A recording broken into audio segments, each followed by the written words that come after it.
Welcome. I'm Sebastian Mahfood, and you're listening to WCAT Radio, the on-air wing of En Route Books and Media, bringing you the dulcet sounds of Catholic wisdom. Dear listeners, welcome to the episode number 17 of our radio program, Discovering Sacred Christian Art. Today, I want to dedicate this episode to the theme of the resurrection in art, the iconography of the resurrection. This is the Thursday after Easter, the so-called Thursday in Albis, or Thursday in the week dedicated to the Divine Mercy.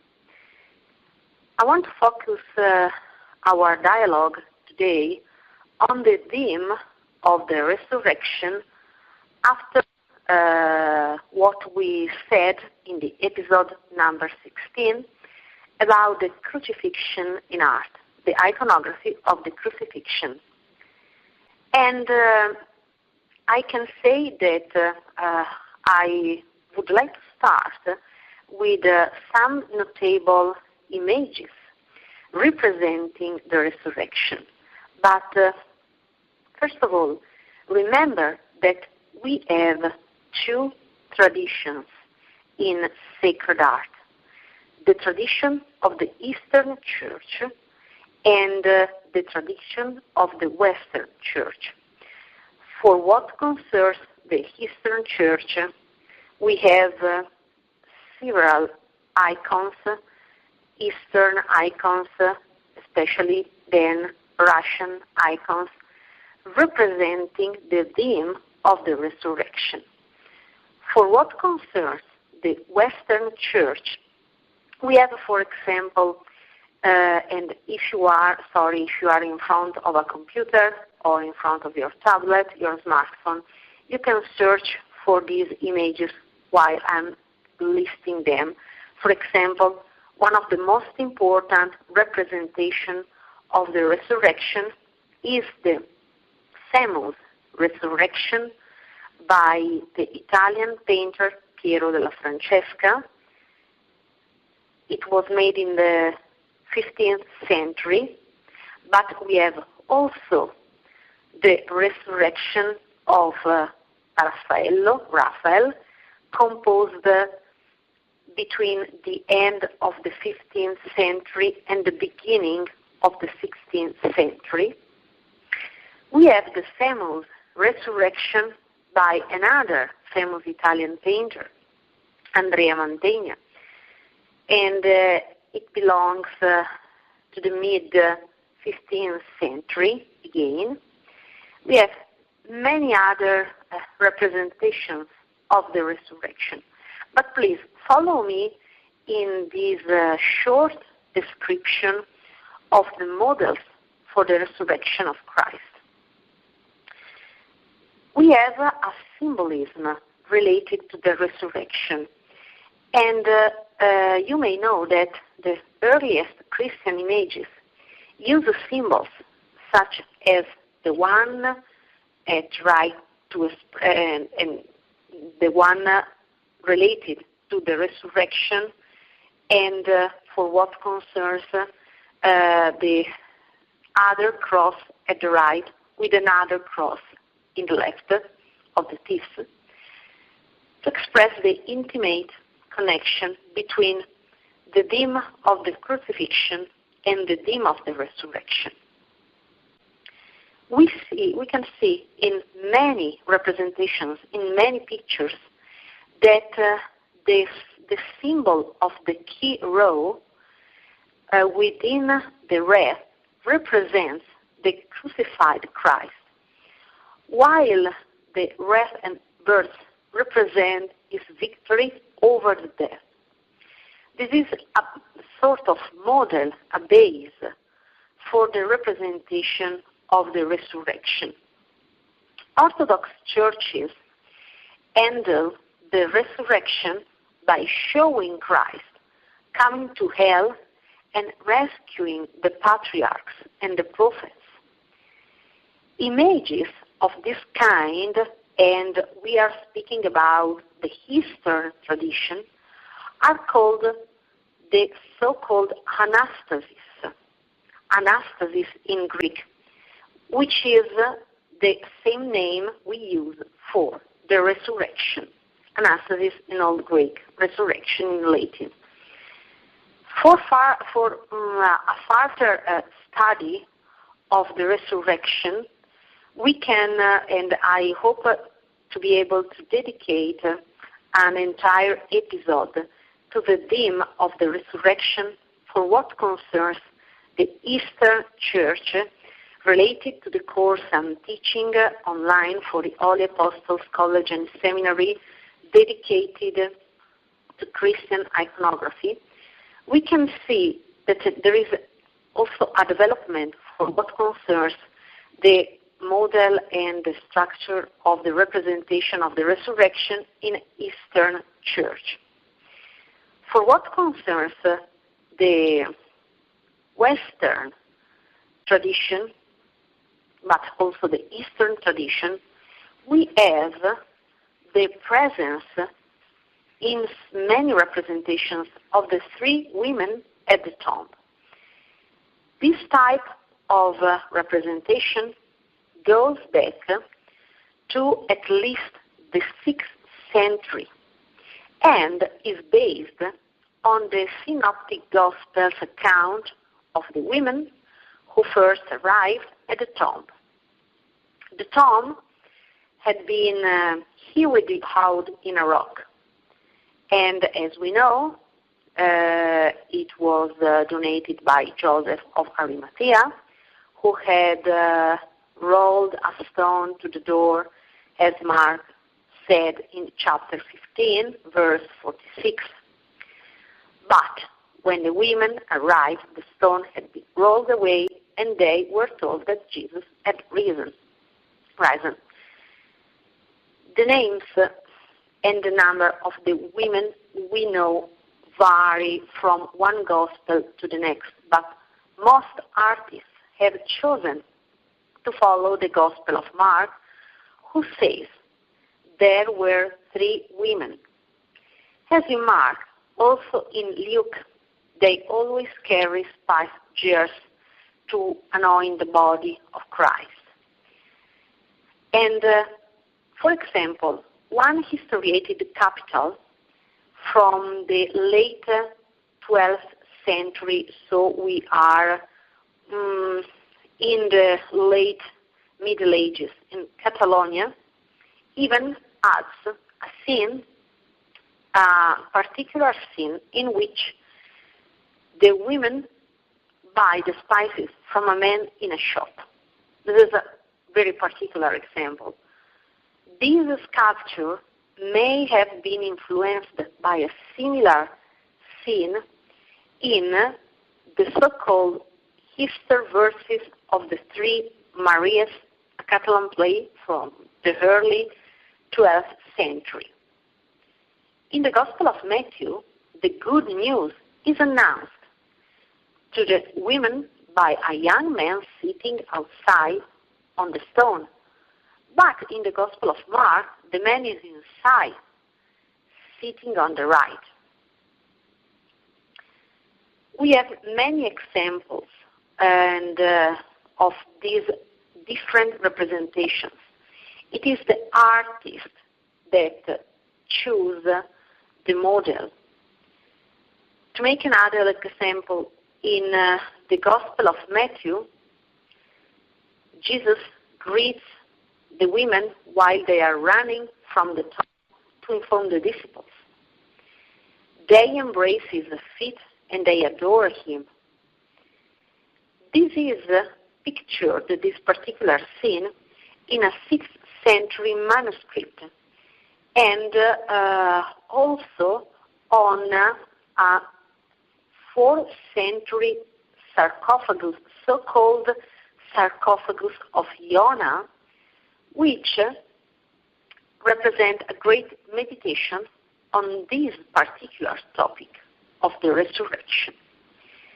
We have also another theme, Christ emerging from the sarcophagus, Another theme again is the appearance to Mary Magdalene, one of the women.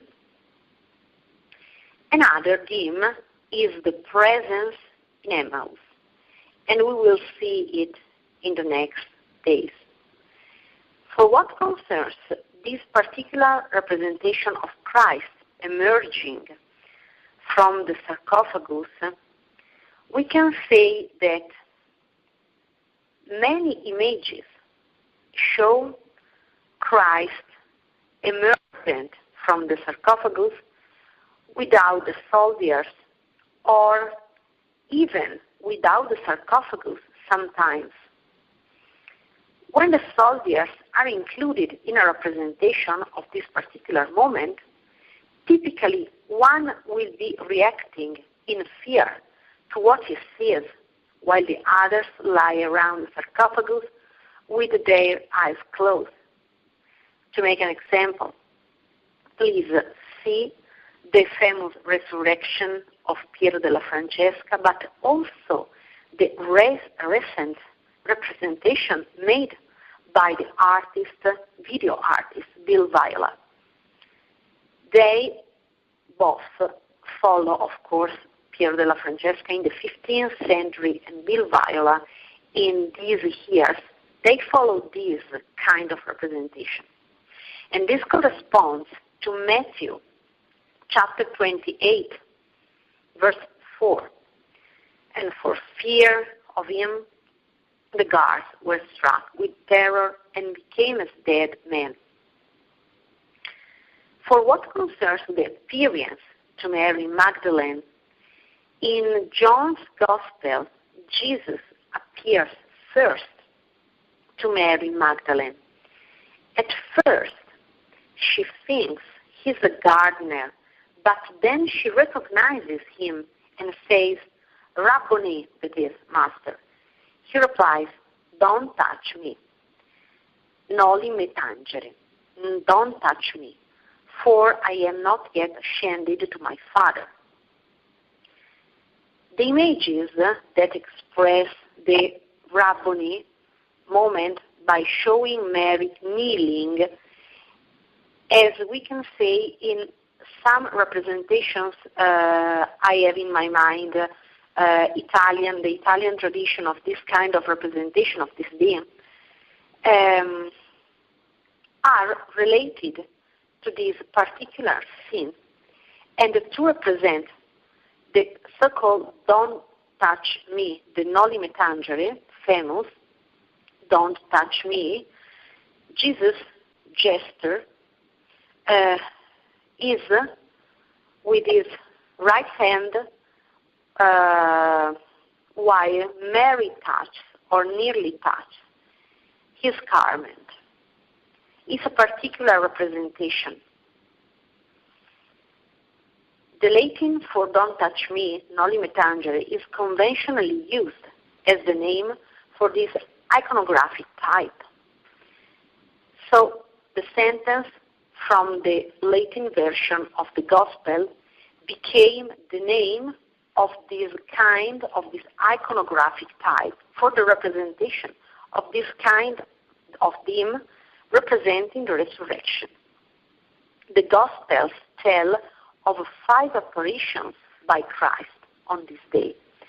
But the noli me tangere is by far the most likely to be portrayed in the art. The reason may be simply that it is the first of the 5, but more likely Mary Magdalene is preferred because, as the Golden Legend written by Jacopo da Varazze puts it, as Mary represents all the repentant sinners. Indeed, he willed to appear first. Jesus willed to appear first to her for 5 reasons. The first, that she loved him more ardently. As Luke in the chapter 7, verse 47, many sins are forgiven her because she loved much. The second, in order to show that he had died for sinners. Matthew, in chapter 9, verse 13, I came not to call the just but sinners. The third, because the harlots go ahead of the wise in the kingdom of heaven. Matthew chapter 21, verse 31, the harlots will go into the kingdom of God before you. The fourth, that as a woman had been the messenger of death, so a woman should be the one to announce life. This is according to the gloss. And the fifth, that where sin abounded, grace would superabound, as we read in Romans 5, verse 20. And many representations emphasize that this first apparition took place in a garden by filling in the background with flowers and trees, not necessarily in all the representations of this moment. And some even give Jesus a shovel and other gardening implements in many cases. And we can say also that this may be due to the suggestion of St. Gregory cited in the famous so-called work Catena Aurea. Perhaps, however, he wrote, the woman was right in believing Jesus to be the gardener. Was not he the spiritual gardener who by the power of his love had shown strong seeds of virtue in her breast? This is from the homily related to the Catena Aurea. For what concerns the representation of the dinner in Emmaus, in Luke chapter 24, Jesus appears to two of his disciples as they are walking from Jerusalem to a nearby village called Emmaus.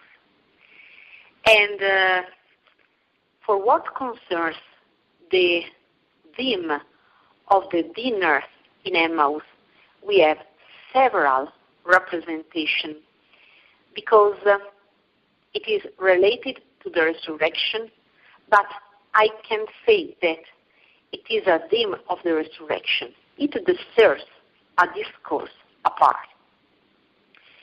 And let me just conclude by saying that there are many models and some important representations. The iconography of the resurrection in art produced notable examples, mainly in the 14th century, in the 15th century, and in the 16th century, mainly for what concerns the Italian painter, the Italian tradition in art. And now I'm inviting you, searching for these images, Giotto, with the artwork entitled Noli Me Tangere. It was made around the first years of the 14th century.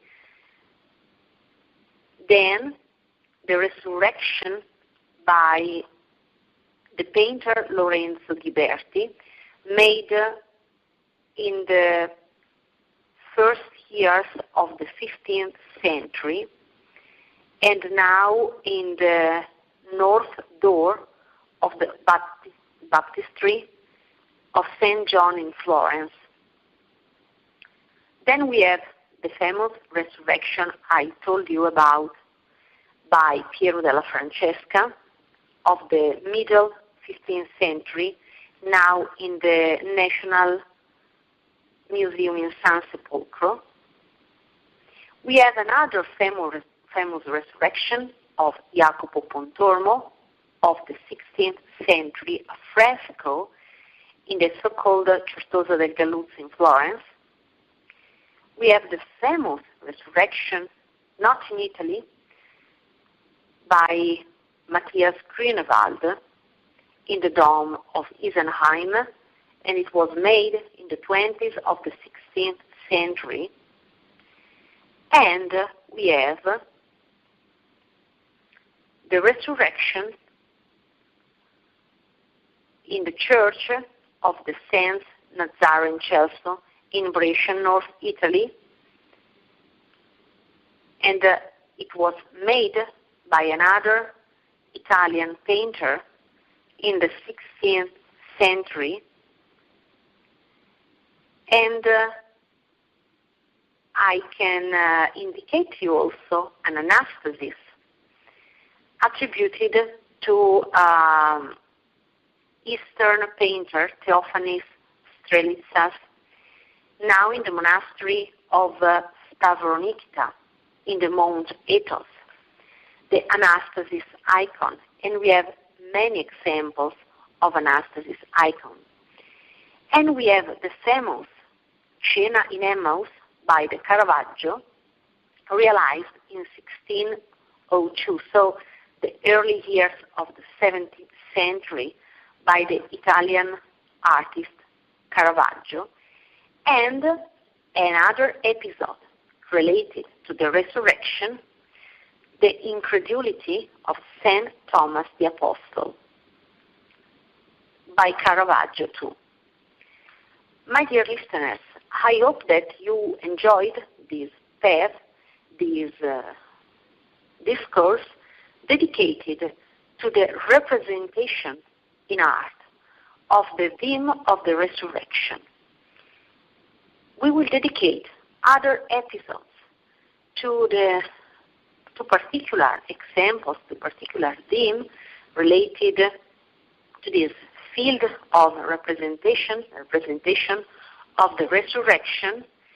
And I hope, anyway, that by now you enjoyed this discourse. Please, if you have questions, you can email me at mferri@holyapostles.edu. I wish you great days of this first week of the Easter time, and may God bless you. Bye-bye. We hope you enjoyed the program and will join us back for another show on WCAT Radio. This is Sebastian Mahfood. Good day.